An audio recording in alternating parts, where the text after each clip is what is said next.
¿Listo, Mari?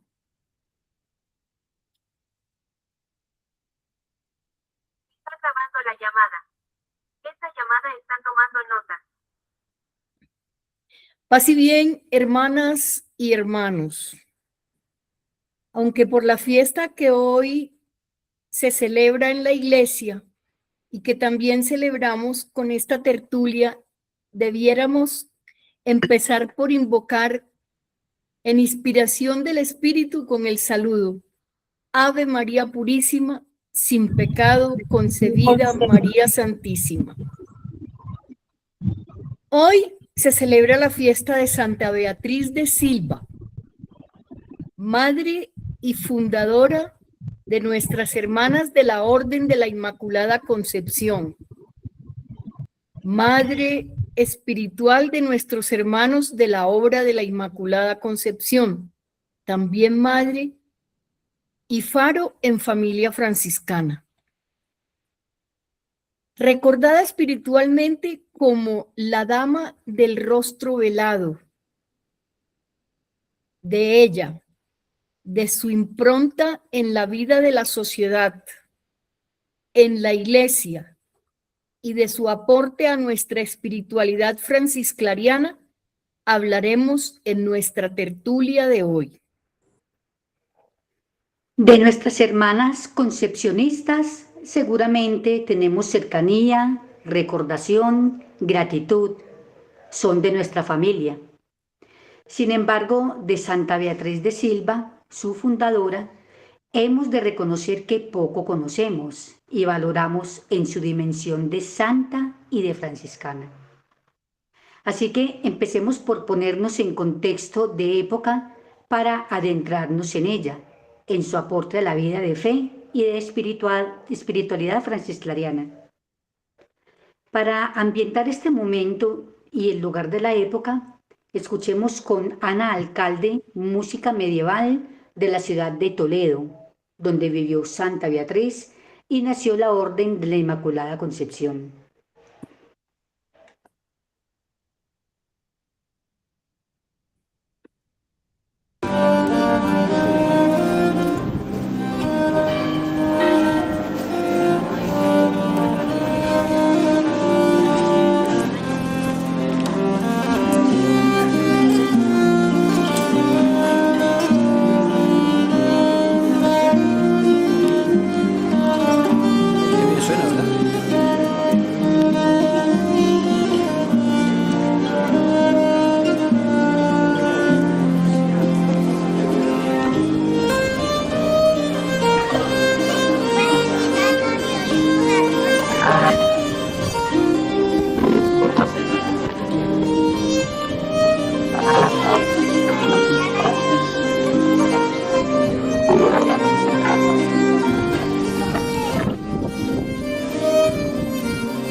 Fray Sebastián.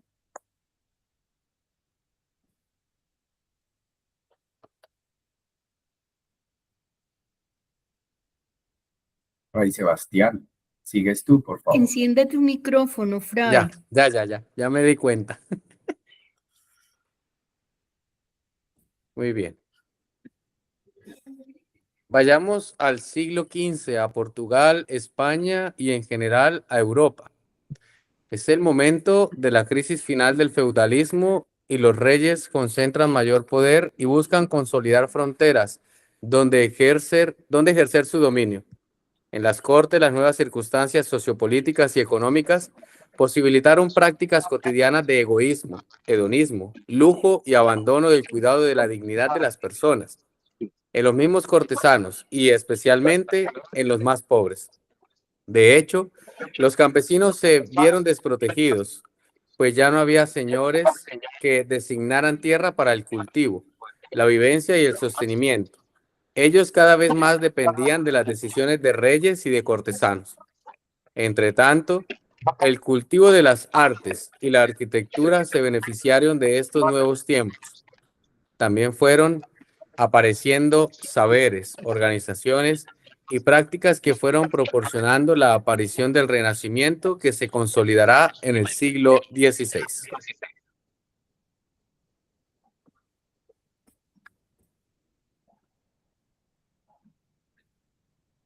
Fray David.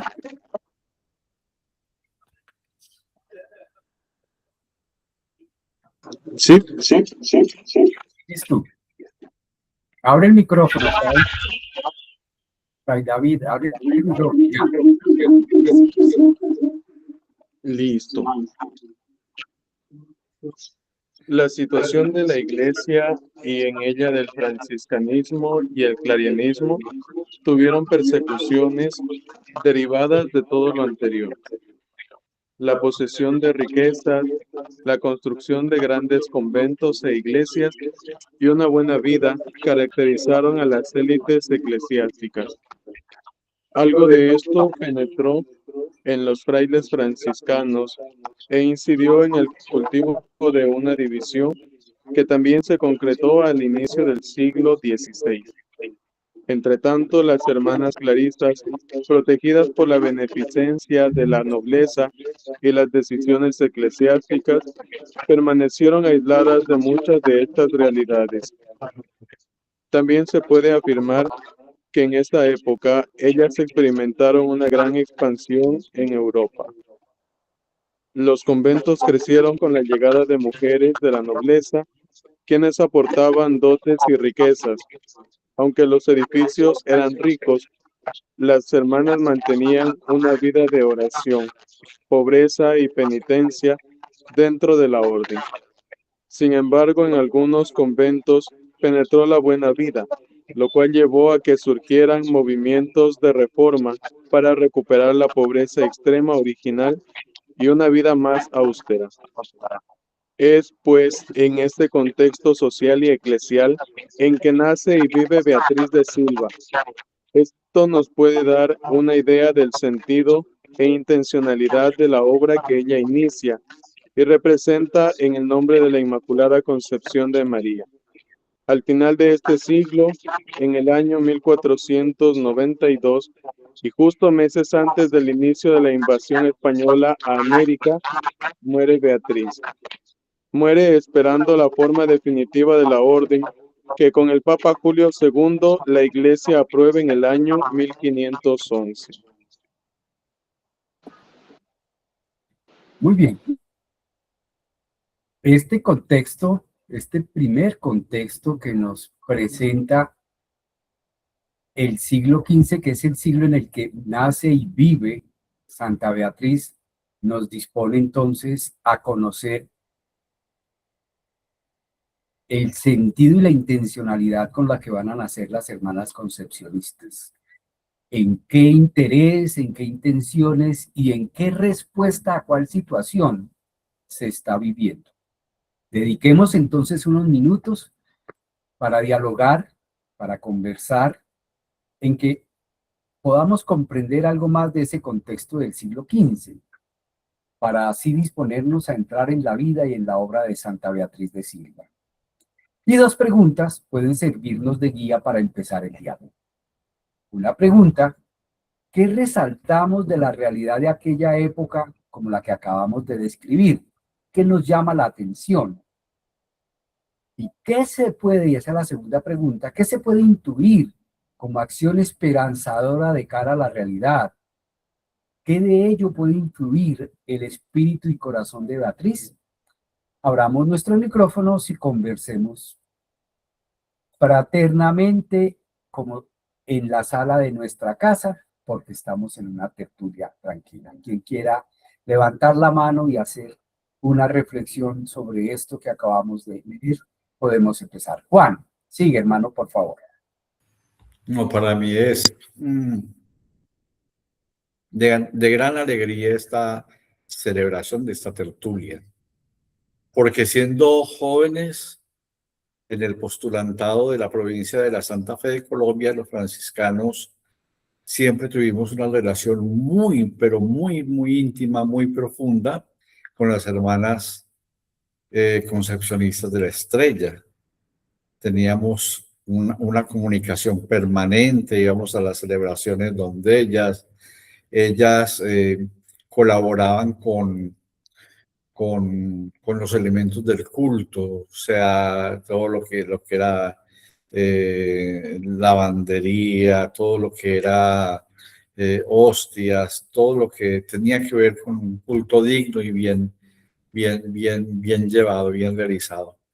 Me parece que este tema inicial es muy importante, porque a nosotros, no sé por qué, se nos ha olvidado que todos los santos responden a un contexto histórico concreto, ¿no? O sea, realmente la grandeza de Santa Beatriz de Silva proviene de su respuesta al contexto concreto del siglo en el que nace, ¿sí? Entonces hay que conocer cómo era la economía, cómo eran las mujeres del tiempo, cómo eran las relaciones sociales, eclesiales, las espiritualidades, ¿no? Conocer eso para entender por qué ella respondió de tal forma, ¿no? Entonces, descubrir en el conocimiento del contexto la respuesta de una concreta mujer como Santa Beatriz de Silva.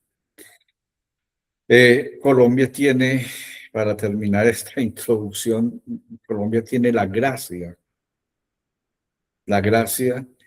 de la presencia muy grande de las hermanas concepcionistas en el país. Tiene muchos monasterios, se equiparan un poco en número a las clarisas. Y cuando uno cuenta en el exterior que hay tantos monasterios de concepcionistas, no recuerdo el número concreto ahora, cualquiera de los frailes nos podría decir cuántos monasterios de concepcionistas, la gente se sorprende, o sea, que haya tanta vida contemplativa en Colombia. Y eso nos tendría que decir mucho a nosotros en esta tertulia de hoy. Muchas gracias.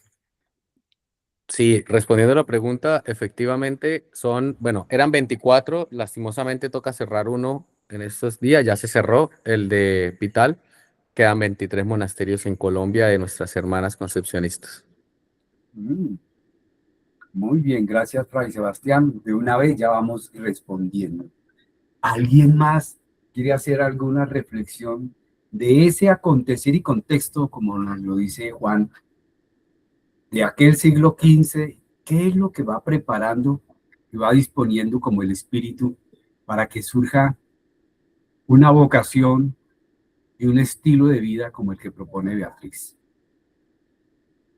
¿Quién quiere decir algo que le va diciendo esa reflexión de esta realidad de esa época?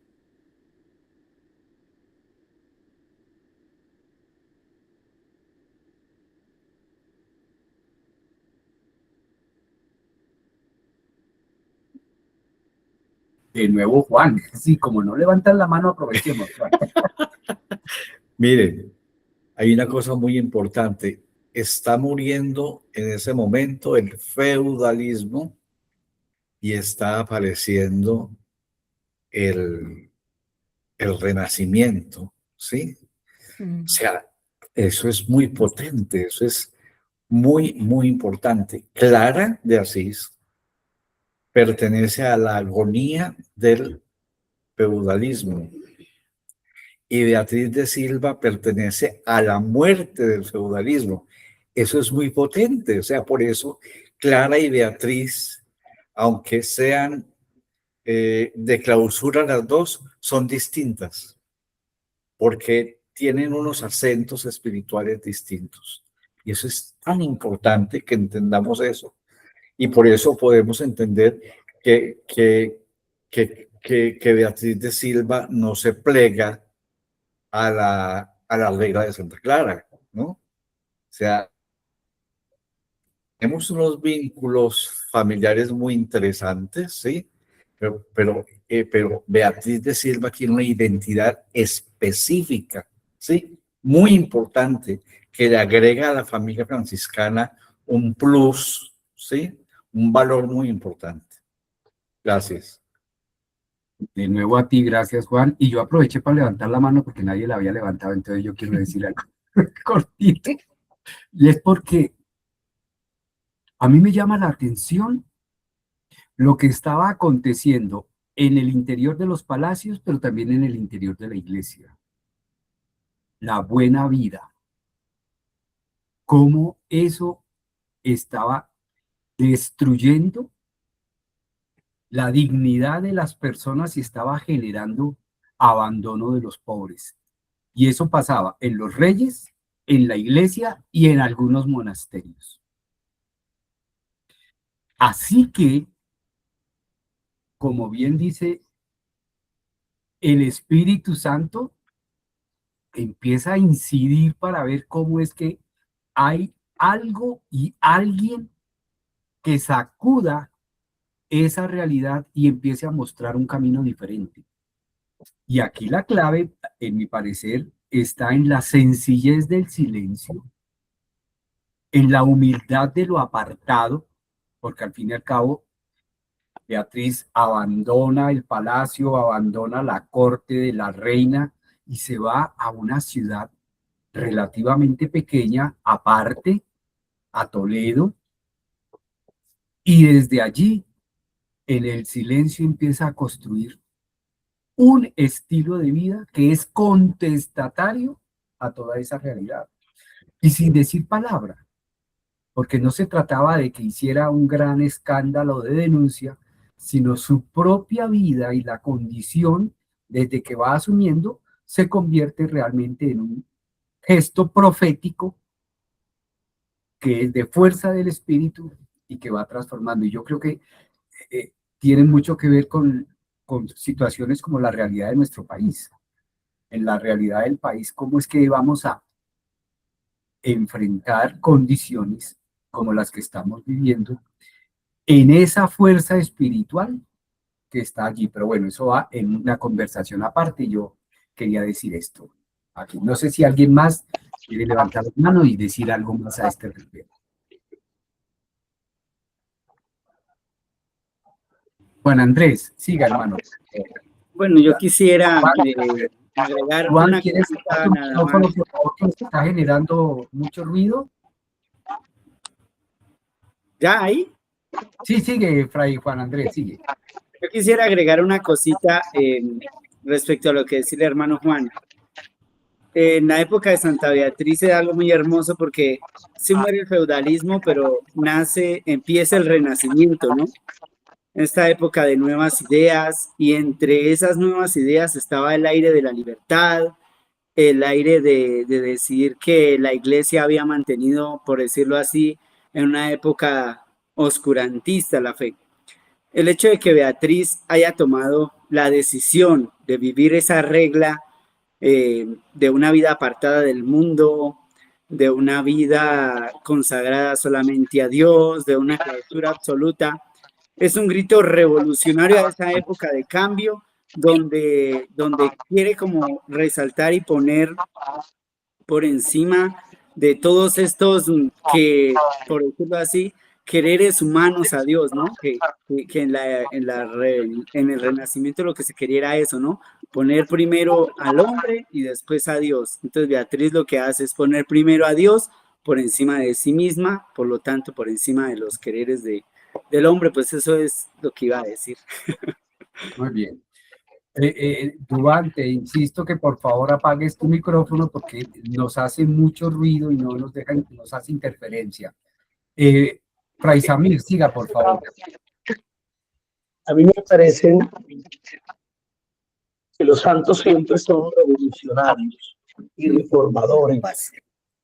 Y cuando Dios inspira un carisma personal y también un carisma para la iglesia, quiere amar a su iglesia renovándola. Y considero que el ambiente de la corte, que ya lo iremos a profundizar un poco, de todas las intrigas, de los movimientos políticos, como también está de cara a todo ese deseo de conquistar las nuevas tierras, porque Beatriz muere cercano a estas conquistas, el deseo de poder, la ansiedad de dominar el mundo y sobre todo, creo yo, que tiene mucho más mérito la opción de Beatriz por mujer, por reformadora, en cuanto a que es contrapropuesta al mundo. Un ambiente, por ejemplo, de la corte, que conocemos por historia, bien hedonista, de una mujer que pudo haber tomado su belleza en beneficio propio para escalar, para subir, me parece como muy franciscano, su opción de optar por la pureza, apartarse y desde allí iluminar la vida del mundo en el que se encontraba. Es como un testimonio profético que cuestionó también a los de su época. Muy bien, gracias, Fray Sebastián, y vamos cerrando así nuestro primer ciclo conversatorio. Fray Sebastián, siga por favor.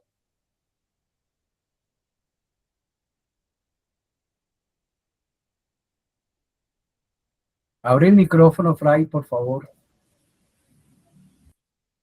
Mire.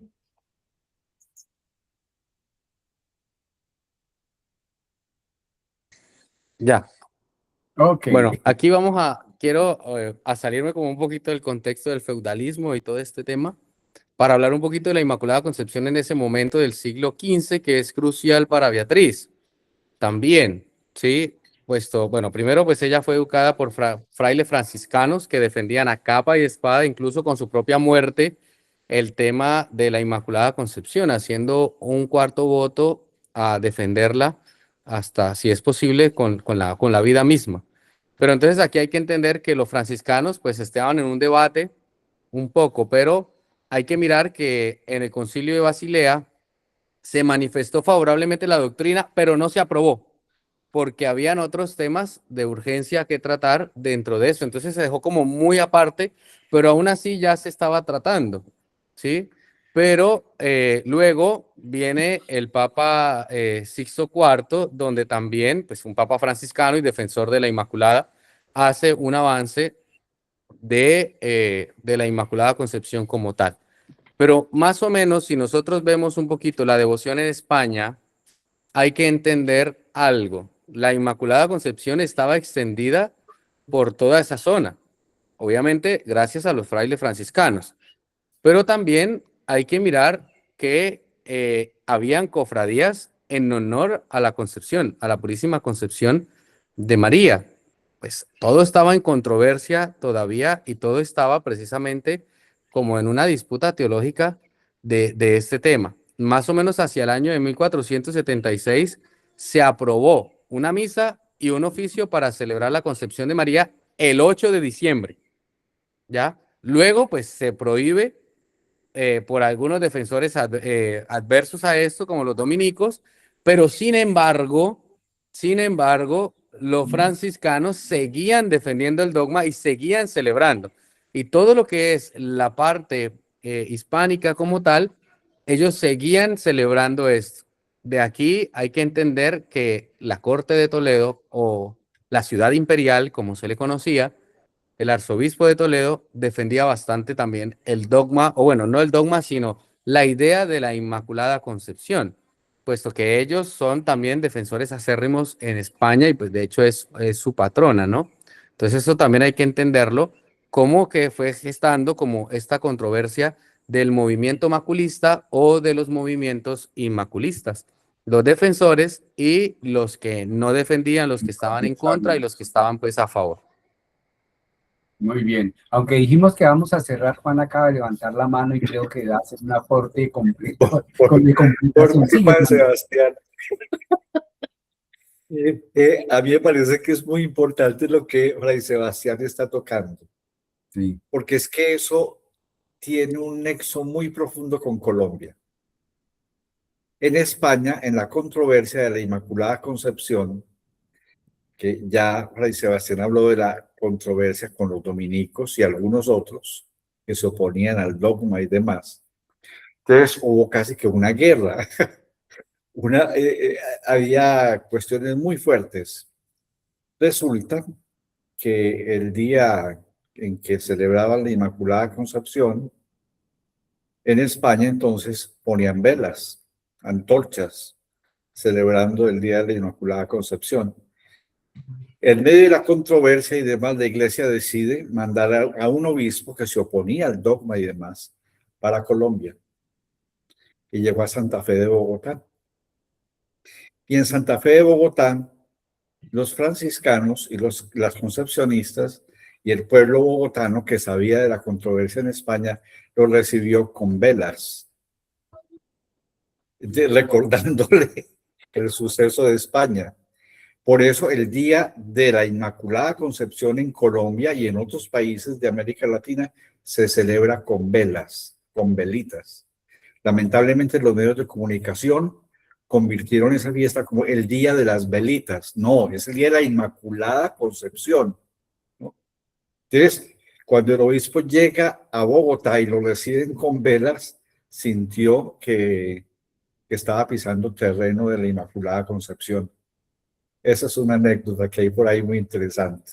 Pero que tiene mucho que ver con todo ello. A mí me queda una pregunta, pero no quiero que la ahondemos ahí, porque eso es ya obra del desarrollo académico, intelectual, que creo que aquí no nos da en este momento, pero ¿cuál es el significado social y teológico de la Inmaculada Concepción? Defender esa visión, que era lo que tenía detrás y por qué generaba ese conflicto entre quienes están a favor y quienes están en contra. ¿Cuáles son las implicaciones y las consecuencias, no solo teológicas, sino sociales e históricas que van a irse impartiendo? Pero ahí dejemos, y si continuemos con la conversación de lo que es esta noche, esta celebración, en el nombre de nuestra madre y hermana Beatriz de Silva. César, yo propongo que el 8 de diciembre hagamos la fiesta de Inmaculada Concepción aquí en la tertulia y nos ocupemos del dogma, ¿sí? Ah, qué bueno. ¿Por qué pone tan nerviosos algunos y por qué nos hace tan gozosos a nosotros? Perfecto. Excelente. Excelente. Hermanos concepcionistas invitados para que nos aporten también en todo ello. Muy bueno, Juan, gracias por ello. Marta, sigue, por favor. El Espíritu Santo pasa e inspira a quienes llama para incidir en la transformación de la realidad y la ponga de cara a la voluntad de Dios, de cara a su proyecto de reino. No pretendemos hacer una biografía acerca de Beatriz de Silva. Sí queremos detenernos en algunos acontecimientos que dieron origen a simbólicas que expresan mensajes y enseñanzas que se desprenden de la vida de ella. Y nos detenemos en estas simbólicas, entre otras cosas, porque no existen escritos de Santa Beatriz que nos permitan conocer de su pensamiento o aquello que la inspiró para su acción. Digamos, eso sí, algunos detalles que nos ubiquen en la historia de vida de Santa Beatriz. Nace en Portugal en el seno de una familia de la nobleza y de parentela con el rey. De niña fueron sus formadores frailes franciscanos. Aprendió el amor a la Inmaculada, la belleza de las santas virtudes y la oración fervorosa. La humildad que practicó le permitió no dejar que su corazón fuera conquistado por la banalidad de la vida. Fue dama de la reina Isabel de Portugal en Castilla.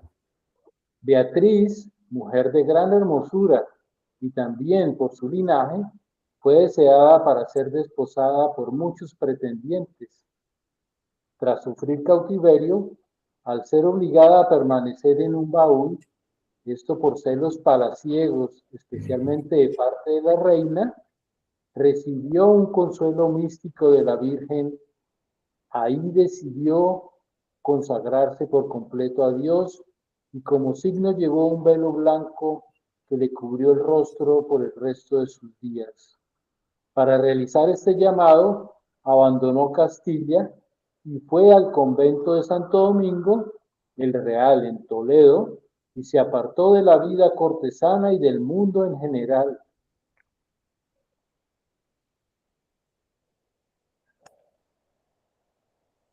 Fray Sebastián.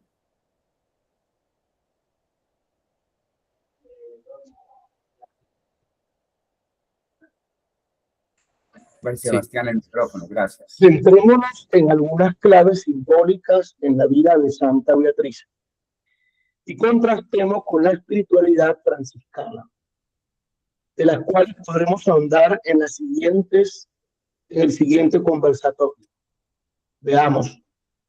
Como Francisco y Clara, Beatriz pudo escoger el estilo de vida que le proporcionaba su condición social, aprovecharse y deleitarse en él, pero prefirió la perfecta alegría en practicar la santa pobreza. Este es el mi Dios y mi todo de Beatriz. Oh bienaventurada pobreza que da riquezas eternas a quienes la aman y abrazan. Oh santa pobreza que a los que la poseen y desean les es prometido por Dios el reino de los cielos. Y les son ofrecidas sin duda alguna hasta la eterna gloria y la bienaventurada vida.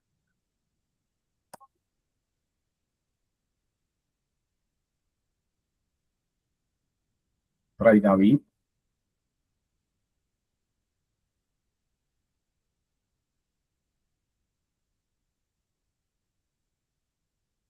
David, abre el micrófono, Fray, por favor.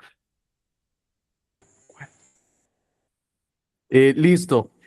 Como Francisco, Beatriz trabaja para reparar lo que se ha destruido y convertido en signos de esperanza. Beatriz, al modo de Francisco, quiso repararse ella misma. A la luz de la Inmaculada Concepción, quiso reparar la iglesia abatida por los avatares del mundo. Reparar las heridas dejadas por relaciones humanas rotas, como su caso con la reina. Beatriz, al fundar la primera orden bajo el nombre de la Inmaculada Concepción, siglos antes de la proclamación del dogma, responde al llamado de Dios, al paso de Dios, que en este estilo de vida presenta un camino alternativo y renovador para incidir en la transformación,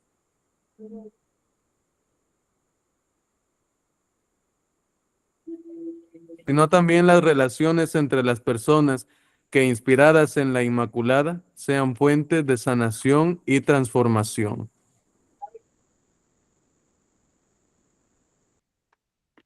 Silencio, humildad y oración son las expresiones que muestran el camino que dispone para la acción de Dios.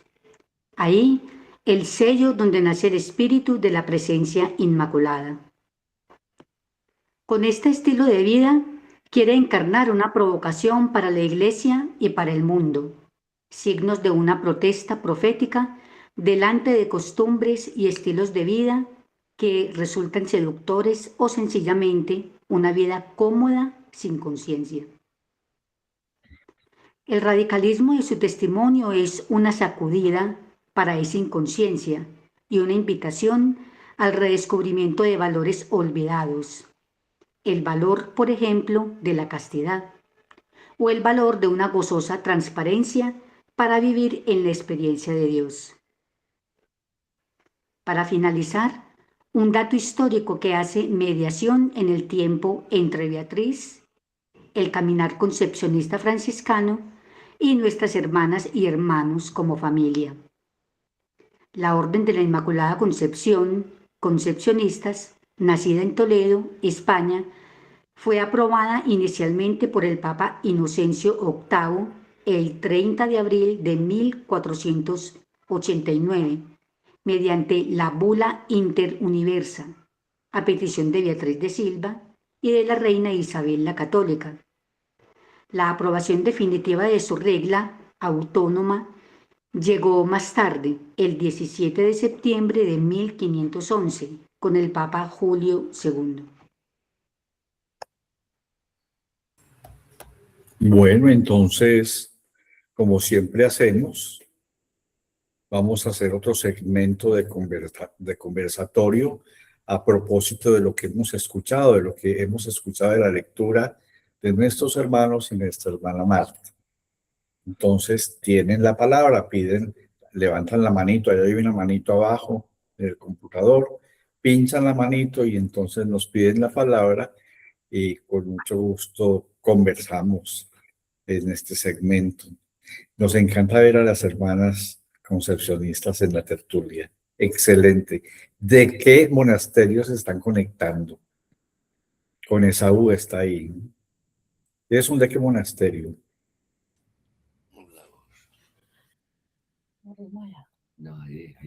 Buenas noches para Buenas todos. noches, ¿cómo estás?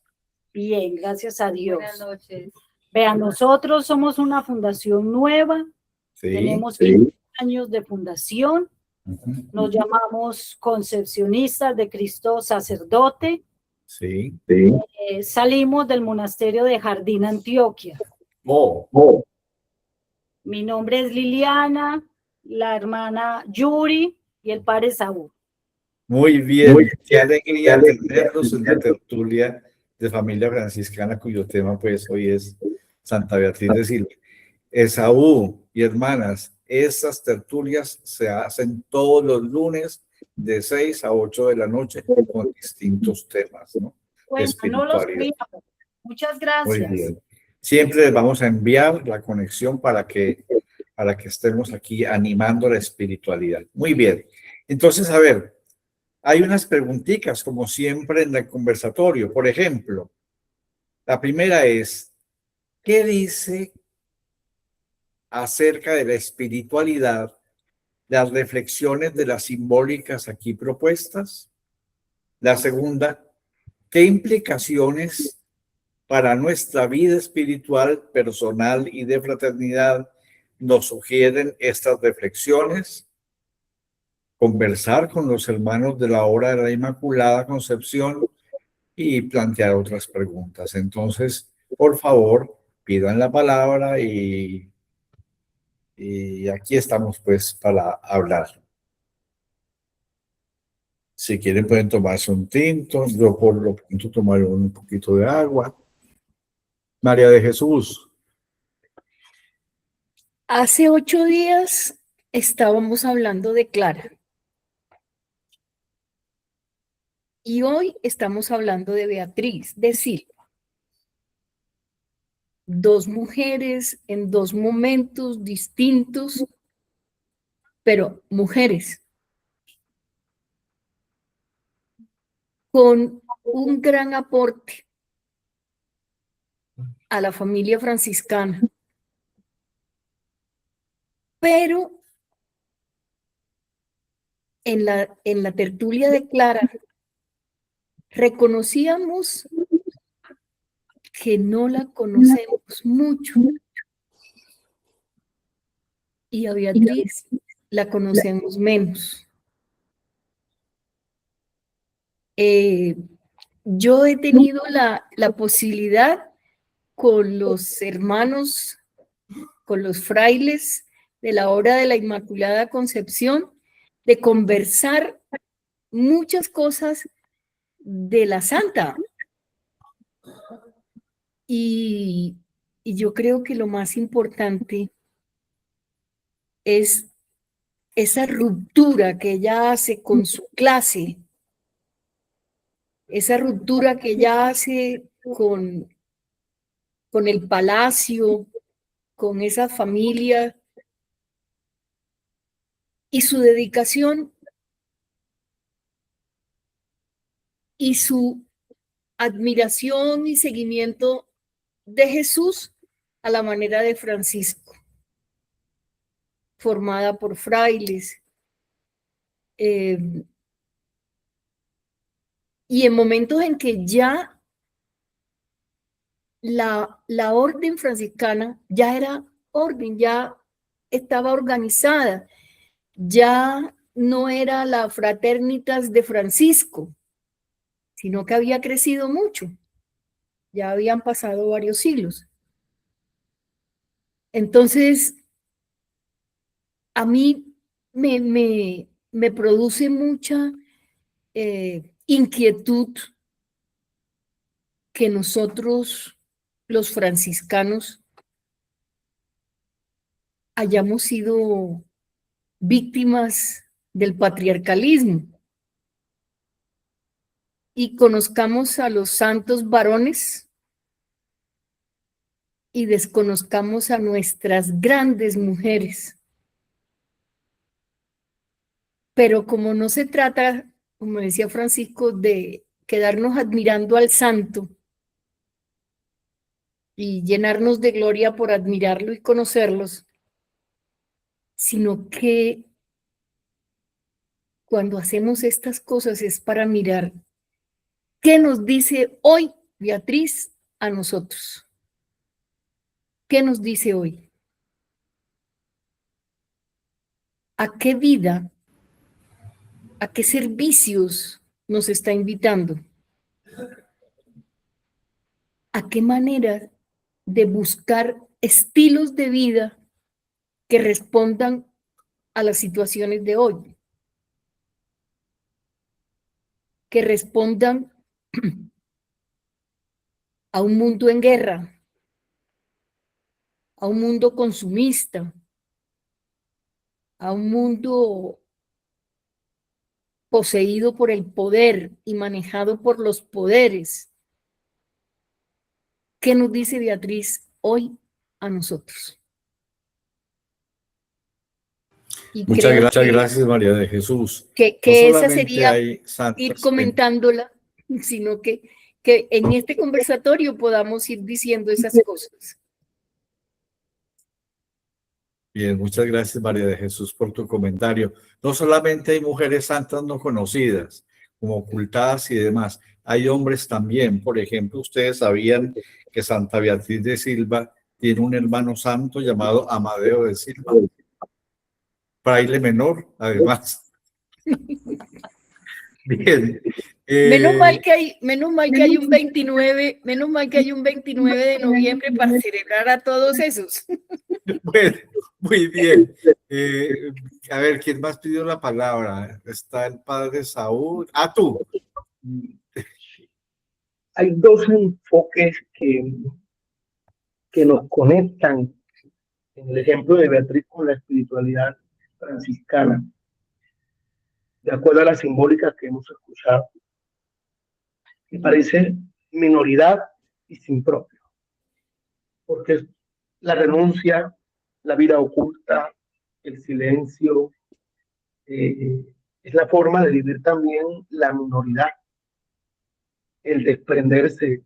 Yo veo en Beatriz ese sueño de ser libre como Francisco, libre como Clara, libre como para vivir el Evangelio. Pero todavía algo bastante importante en la espiritualidad, como estábamos con César. Para mí, Beatriz, podríamos llamarla también patrona de la fraternidad herida y rota. Y lo digo porque después de ser encerrada en el baúl por su propia prima, la reina, cualquiera en un episodio que alguien le haya hecho mal, lo más justo sería la venganza. Beatriz perdona a su prima y no solamente la perdona, la trata como si no hubiese pasado nada. Y además, cuando está alejada desde el silencio, Beatriz le da la oportunidad de ser su consejera y acompañarle.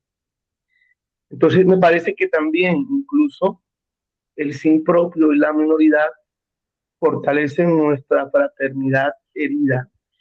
Necesitamos incluso silencio para restaurar las relaciones rotas entre tantos partidismos y decisiones y heridas que podemos encontrar incluso de las personas que dicen amarnos y querernos.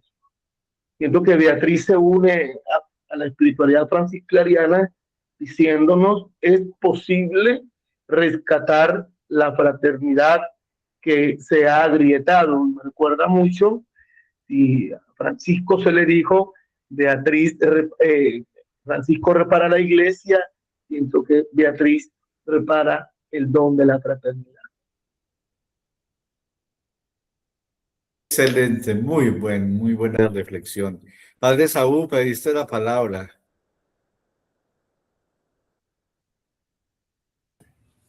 Sí, muchas gracias.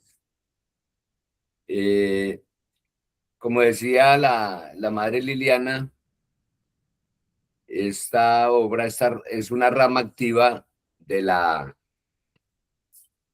orden concepcionista, una rama de vida activa.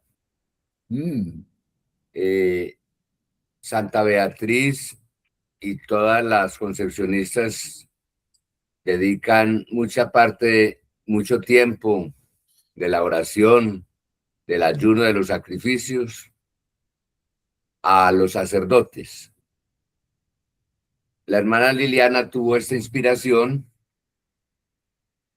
después de estar 20 años como monja de clausura en el monasterio de Jardín, al suroeste de Antioquia.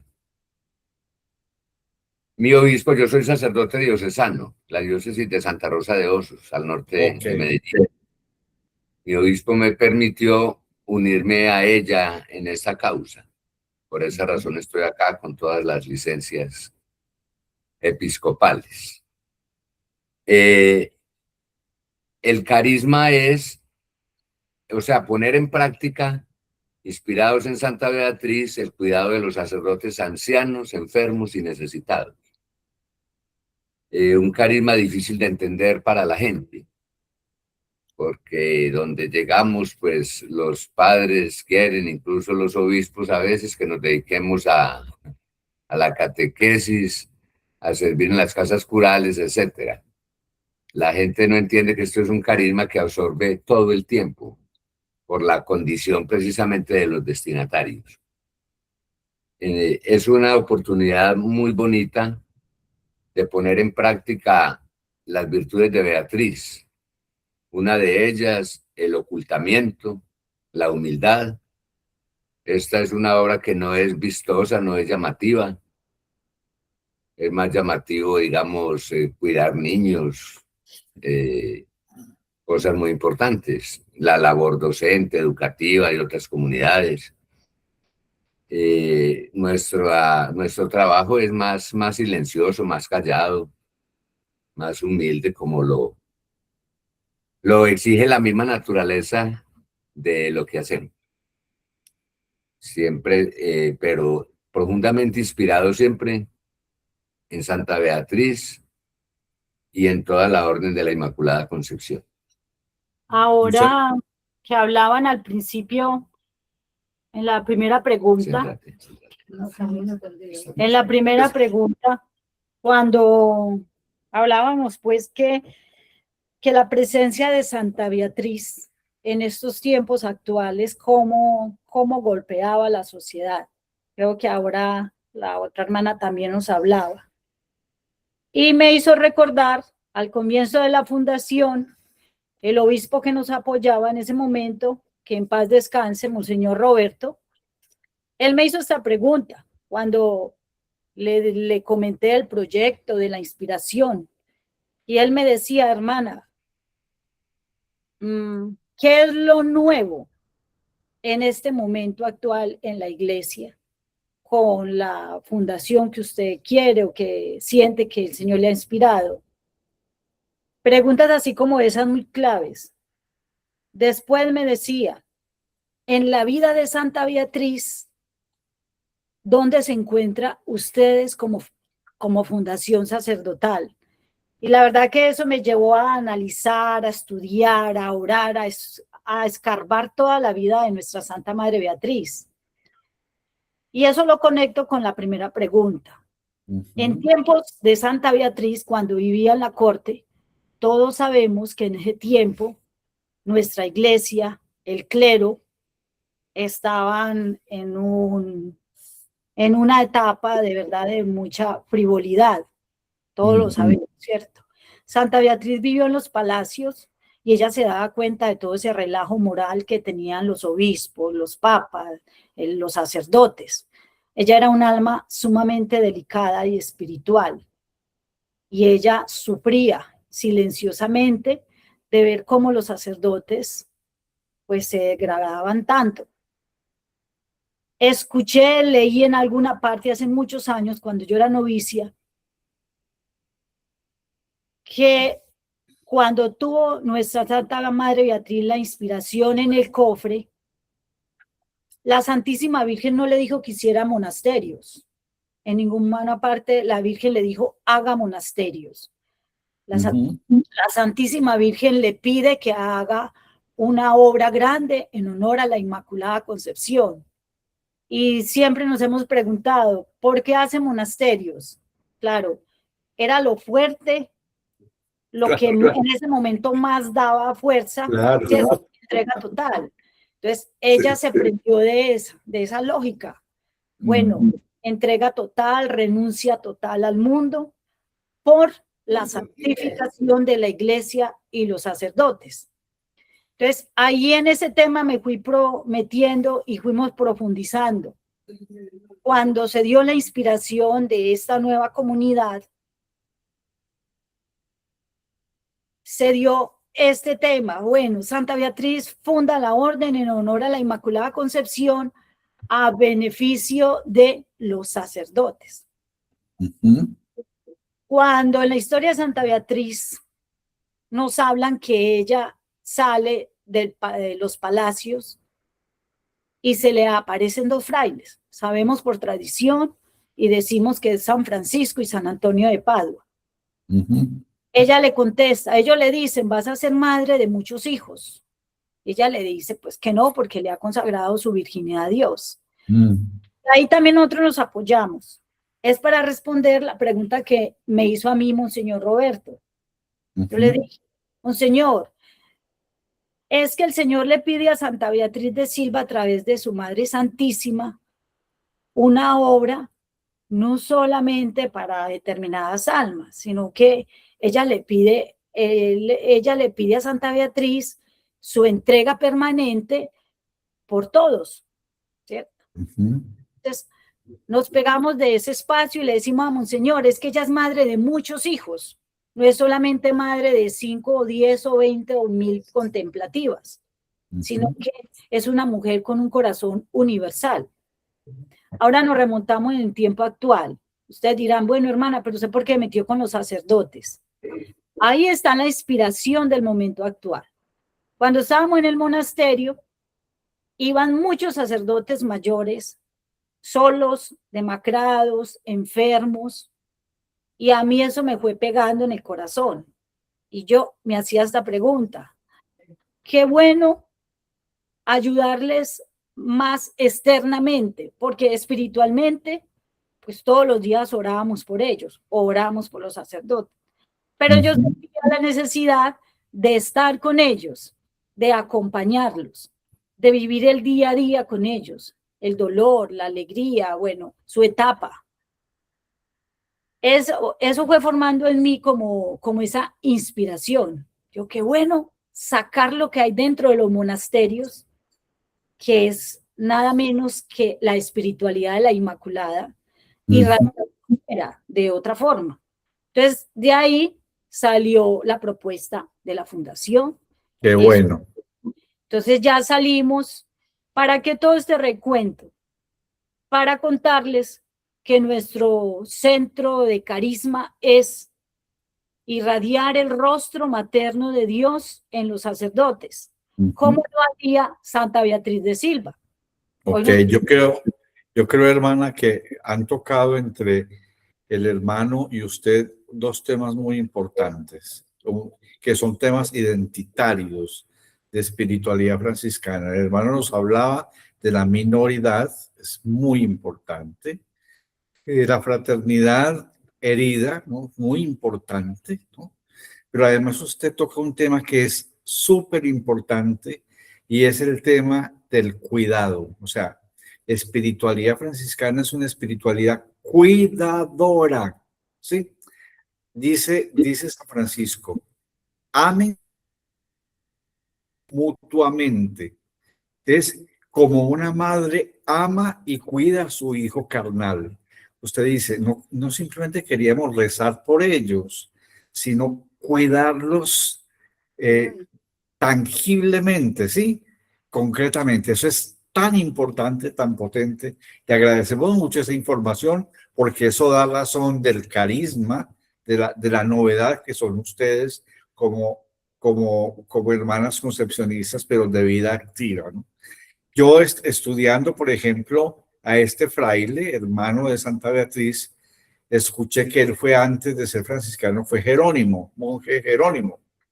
Y resulta que él, bueno, se llamaba Joao, ¿no? Joao da Silva. Entonces, Joao da Silva, San Joao, entendía de alguna manera que ser contemplativo es esto. Inhalar. Inhalar es la contemplación, tener el espíritu dentro, ¿no? Sostener la respiración y en eso contemplar. Y exhalar y es dar, ¿sí?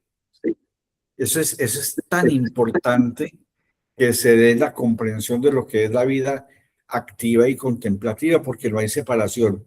En el franciscanismo no hay separación de contemplación y acción. Somos las dos cosas. Eso es muy importante. Gracias, hermana, por su ilustración. César, tienes la palabra. No, es simplemente, Juan, que tú, inspirado con lo que dice la hermana Liliana, nos pones en el contexto del capítulo de las esteras. Y yo me adelanto y voy diciendo, vea, el capítulo de las esteras que queremos celebrar este año, y todos ustedes recibieron al inicio de la semana anterior el primer taller de preparación hacia el capítulo, y está justamente dedicado al cuidado esencial en todos los elementos que desde una visión francisclariana se tiene de ello. Y eso me parece que aquí estamos tejiendo a varias manos ese hilo que es de una identidad formidable de humanismo y de testimonio al mundo. Era lo que yo quería ahí apuntar a partir de esa conversada que me parece muy, muy valiosa. Gracias. Muchas gracias, César. ¿Quién más quiere pedir la palabra?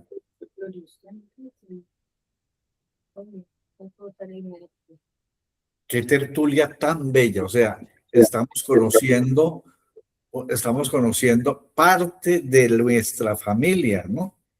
Estamos aquí sentados en la sala de la casa hablando con nuestros parientes, ¿no? Con nuestras hermanas y hermanos, ¿no? Esto es muy, muy importante.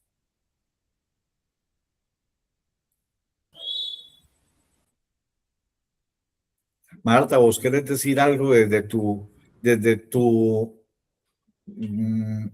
vocación, ¿no? Porque Marta también es franciscana.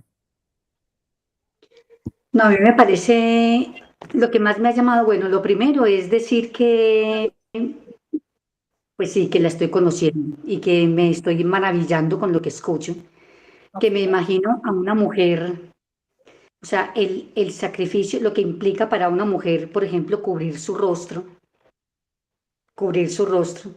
porque vivía en una sociedad que al ser muy bella le exigía otras cosas. Y ella, en defensa de lo que creía y de lo que quería ser, entonces prefiere cubrir su rostro con todo lo que puede significar cubrir el rostro. El tema de la minoridad, el tema de no aparecer, de no figurar, el tema de no ser más importante, de no ser mirada de una manera especial. Eso me parece muy bonito de Santa Beatriz, que la estamos conociendo, que la estoy conociendo yo, y, y desde el carisma, pues, del grupo al que yo pertenezco, del instituto al que yo pertenezco, el Instituto Secular, me parece que conversa mucho con esto de estar en el mundo sin ser del mundo, de no, de estar desde lo más pequeño, y eso pues me parece muy lindo. Y hablábamos esta mañana con Marta de una cosa muy importante sobre las mujeres del siglo XV. En esas épocas, ¿sí? En esas épocas ya venían las mujeres, y sobre todo las mujeres que pertenecían a cierta clase social, ya venían destinadas a ciertos maridos. O sea, realmente aquello de que yo escojo el novio y me caso con el que me gusta, no, no. Eso del amor romántico no existía, no. Eso de que me enamoré de fulano y no, eso no existía. Esos amores eran prohibidos. Los amores en la clase alta, entre la nobleza, eran pactados, eran pactos. Cuando una mujer no quería casarse en la Edad Media, necesariamente, para huir del matrimonio, se metía a un monasterio. Entonces, meterse a un monasterio en el siglo XII, XIII, XIV, XV, era hacer una opción de libertad, ¿sí? De libertad frente al vínculo matrimonial. No me quiero a consagrar al Señor, ¿no? Y eso entonces ya lo ven como matrimonio, ¿no es cierto? Pero es una actitud de libertad. O sea, ella se consagra al Señor y le pertenece al Señor, y el Señor es su esposo, ¿no? Entonces toda la espiritualidad esponsal y demás. Y se libera de esos matrimonios pactados, negociados, con un señor que ni conocía, etcétera, terrible, ¿no? En aquel tiempo era así la vida, espantosa, ¿no? Nosotros a veces nos enojamos porque los talibanes por allá en Oriente exigen que las mujeres usen la burka. La burka es una tela que las cubre, ¿no es cierto? Pues miren que en esas sociedades cristianas también las mujeres tuvieron que cubrirse el rostro. Y en algunos monasterios de clarisas, el velo que usan es doble. Y cuando van al locutorio, algunas se bajan el velo, se tapan, se cubren el... Todavía, por favor, ¿no? Entonces eso tendríamos que pensar mucho sobre la dignidad de la mujer consagrada, ¿no? La mujer consagrada, la mujer cuidadora, ¿no? Es el Señor que cuida. César.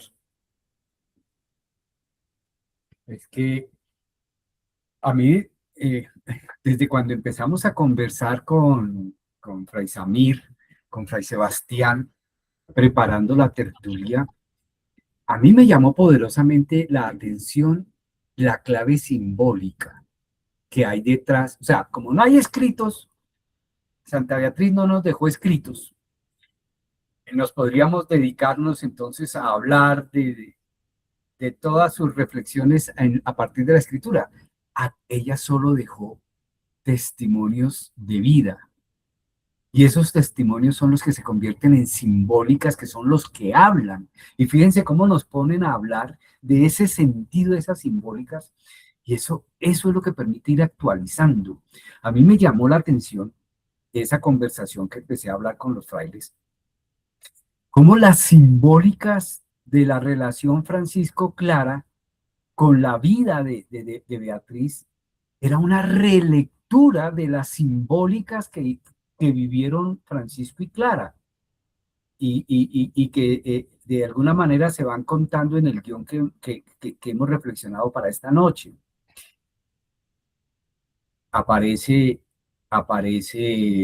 Beatriz también reparando, como Francisco repara, o con Clara tomando, mostrando cómo pueden enfrentarse a un mundo machista de otra manera, generando vida alternativa hacia la paz desde el lugar de la mujer. Eso que Juan también está diciendo. La simbólica de ese velo y toda esa simbólica que se va haciendo una contracultura a la vida palaciega con todas las cosas que estaban en juego. La minoridad y la humildad que va encarnando en la simbólica, o sea, el hecho de no solo abandonar el palacio, sino irse a un lugar apartado como Toledo, todo eso va haciendo muy, o sea, a mí me va diciendo, esto es una relectura que ahora con lo que está diciendo la hermana Liliana nos está invitando. Hoy, ¿cómo es que hacemos relectura de todas esas simbólicas para encarnar ese mensaje de liberación del Evangelio en el hoy? Nosotros, ¿cómo debemos de hacer esas simbólicas que son hoy renovación para decir, en medio de ese acelere de la manipulación religiosa como la que estamos viviendo hoy, la manipulación que pone en el nombre de Dios las acciones que es más de un grupo político con unos intereses económicos, y poder decir, tenemos unas acciones desde la resistencia, desde la clave del velo, desde la clave de la reparación, en las que podemos ir mostrando caminos alternativos a esa manipulación de la religiosidad y que no apuntan realmente a la instauración del reino. Esas pues, son las reflexiones que me van llegando. Disculpen. Muchas gracias, César. Son las 7:25. María de Jesús, ¿algún fraile, algún compañero, algún fraile hermano quiere decir algo más para ir cerrando este segmento y pasar a otra fase de la tertulia? ¿Cómo se han sentido en esta tertulia?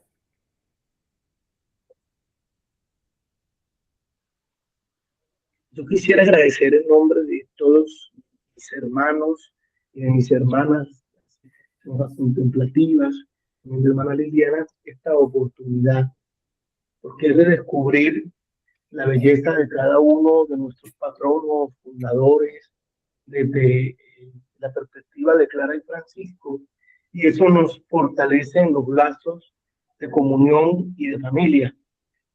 Han estado mis hermanos por allí, un poquito pendiente, pero pues como hoy también nosotros aprovechamos para la fraternidad, para el compartir, entonces algunos están también atentos de celebrar la vida juntos en este don.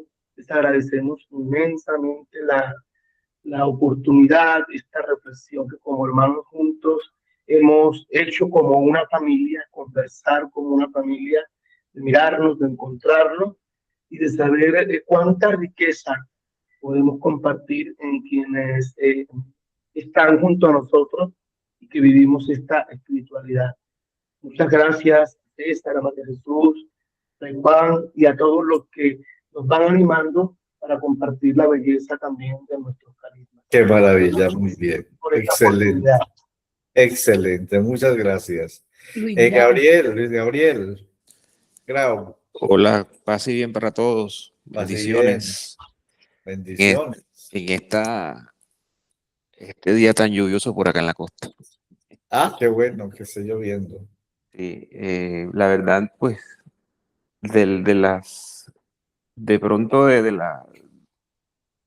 uno ve acá en Sincelejo, ya están las concesionistas, están también está también la orden de los varones también, los cuales pues tienen también una misión muy bonita en la parroquia del sur. Son dos contrastes porque uno es de clausura y otro es misionero sí, hacia el trabajo en la calle, digámoslo así.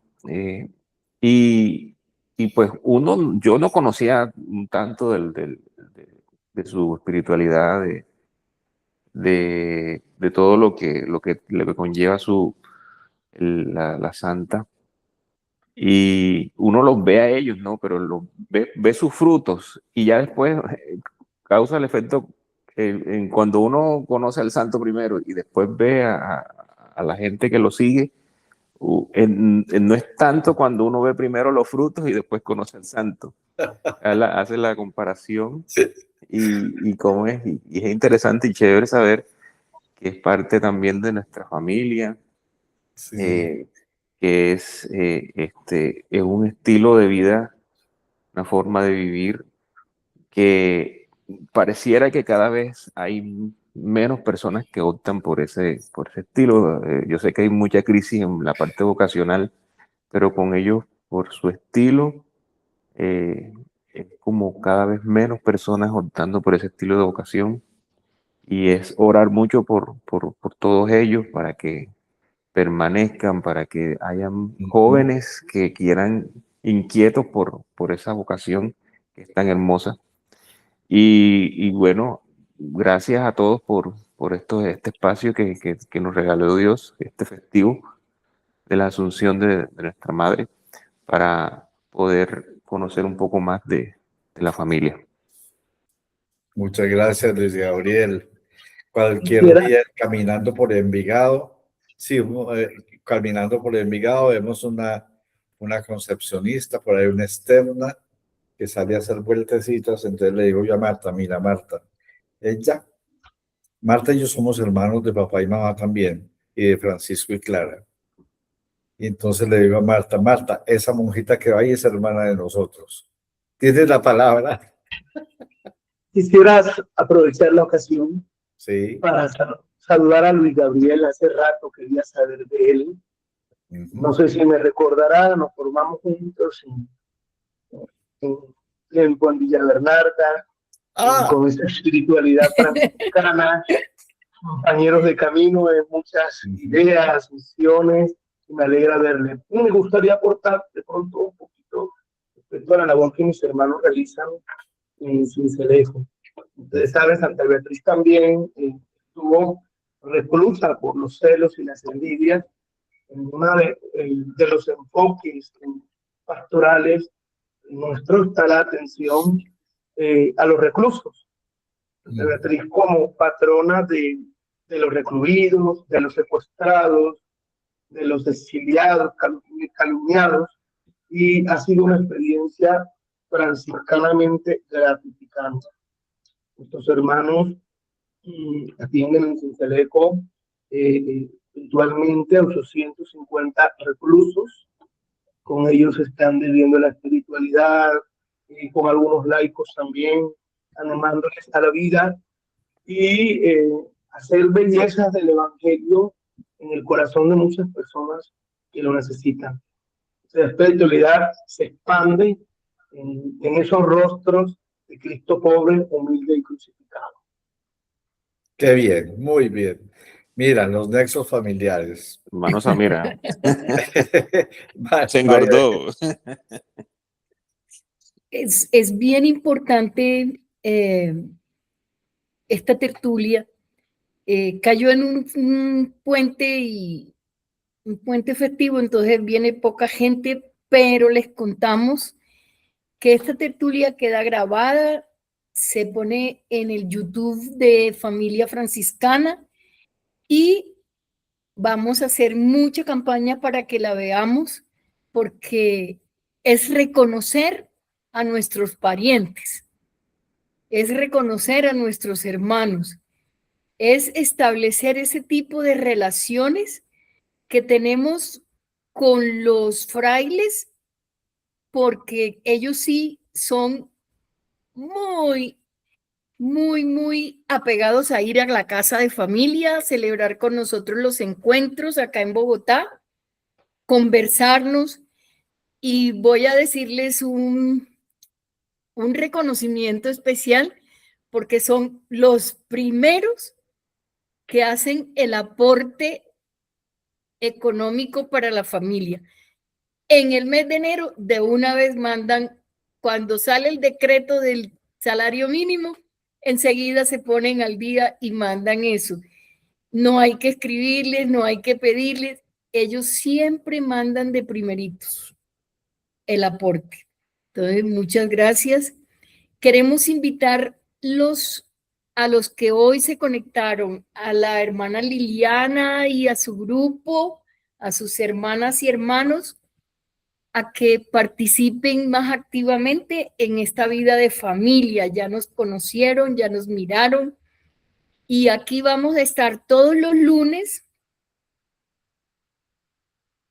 de 6 a 8 de la noche en una sala de casa. Esto no es una conferencia, es una sala de la casa en donde nos encontramos todos, los primos, los más lejanos, los más cercanos, los de todos los colores, los de todos los colores. Y estamos preparando para estos 800 años el capítulo de las esteras que ya César les estaba contando. Ya se les compartió el primer taller, que es sobre el cuidado, y va a ser del 9, 10 y 11 de octubre. Están cordialmente invitados e invitadas, y esperamos que nos acompañen porque es bien interesante. Sabemos que ustedes tienen para esas fechas los 50 años de la canonización. ¿Sí es así, Fray? Sí, estamos en año jubilar. Concluye precisamente, un dato de pronto de conexión curioso, o más bien de ocurrencia, nuestra Santa Madre Beatriz fue canonizada el 3 de octubre de 1976 por su santidad Pablo VI. 50 años se están viviendo en este momento con celebraciones, encuentros, congresos, también para las hermanas. Nosotros lo concluimos el 3 de octubre. Nuestras hermanas hasta el 31 de diciembre.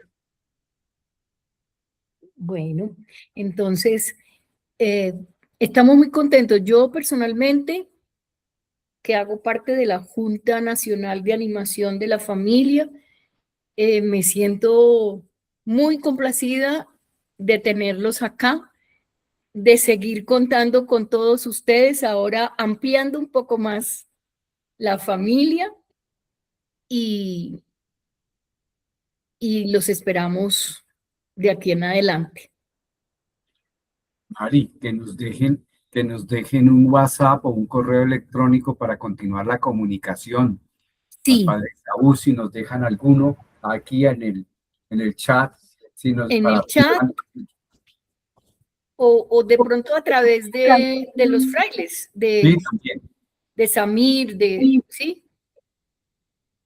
¿Vamos con los cuencos o los...? Vamos con los cuencos. Nosotros, en todas las tertulias y en todo este año, estamos conmemorando el jubileo del tránsito de San Francisco. Hacemos un momento de oración con el Papa León, y para prepararnos a esa oración, escuchamos un momentico de campanas o de cuencos tibetanos que nos invitan a la interiorización. Hagámosle, César.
Oremos con el Papa León.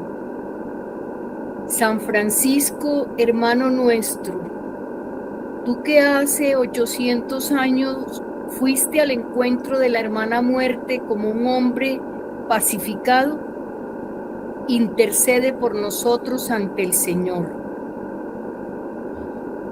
Tú que en el crucifijo de San Damián reconociste la verdadera paz, enséñanos a buscar en él la fuente de toda reconciliación que derriba todo muro.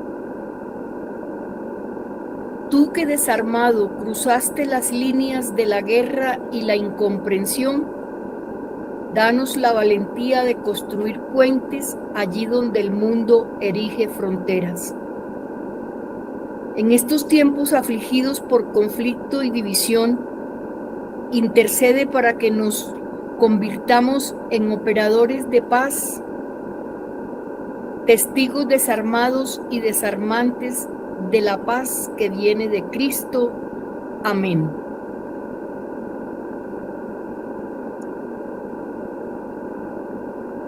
Bueno, y agradeciéndoles a todos la participación, digámosle a nuestra hermana Beatriz de Silva que nos enseñe a seguir buscando estilos de vida que nos hagan menores, fraternos, peregrinos y especialmente libres. Muchas gracias, hermanos y hermanas. Buena noche para todos. Buenas noches, muchas gracias. Buenas noches. Buenas noches. Que duerman, que descansen. Que descansen. Chaito. A la orden en Cali, por acá a la orden. Gracias. ¿Quién dijo? Dios les bendiga. Gracias. Esilda, vos tenés la misma cortina mía. ¿Cómo? Vos tenés la misma cortina mía. Ah, Concepcionista, además. Una cortina concepcionista.